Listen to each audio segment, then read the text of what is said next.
Hello everyone, बात करते हैं आज 3 लेवल्स ऑफ गवर्नमेंट के बारे में कि गवर्नमेंट की किस किस लेवल के ऊपर क्या क्या काम होते हैं।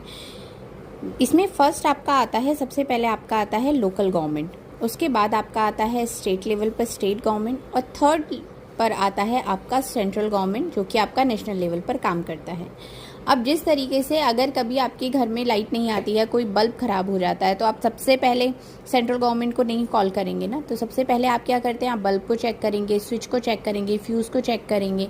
अगर वो काम नहीं करेगा तो फिर आप इलेक्ट्रीशियन को बुलाएंगे। अगर उससे भी आपकी प्रॉब्लम ठीक नहीं हुई तो फिर आप इलेक्ट्रिसिटी बोर्ड को कंप्लेन करेंगे।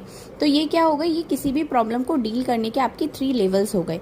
इसी तरीके से जितनी भी गाँव के लेवल पर प्रॉब्लम्स होती हैं उन सारी को जो डील करता है वो आपकी लोकल गवर्नमेंट हो गई कि किसी गांव में क्या दिक्कत हो रही है, फिर प्रधान से बात होगी, उसके बाद फिर आसपास के जो गांव हो गए उनमें बात होगी, आपका एक डिस्ट्रिक्ट लेवल पर बात होगी। तो ये सारी चीज़ें किस में आ जाती हैं, ये आपकी लोकल गवर्नमेंट में आ जाती हैं।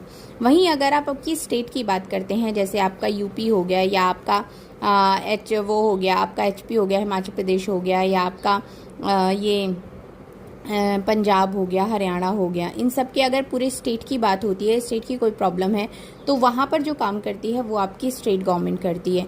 और वहीं अगर हम सेंट्रल लेवल की बात करते हैं, नेशनल लेवल की बात करते हैं, तो अगर पूरे देश की बात हो रही है कि इंडिया में क्या समस्या चल रही है, या फॉरेन कंट्रीज़ हो गया, यूएसए हो गया, या आपका कनाडा हो गया, अलग अलग कंट्रीज़ की अगर हम बात करते हैं तो वो आपका हो गया नेशनल लेवल पर। तो ये जो गवर्नमेंट होती है वो 3 लेवल्स पर इस तरीके से काम करती है। पहले लोकल गवर्नमेंट के रूप में करती है, फिर स्टेट गवर्नमेंट आती है और उसके बाद आपका सेंट्रल गवर्नमेंट आता है। Thank you so much.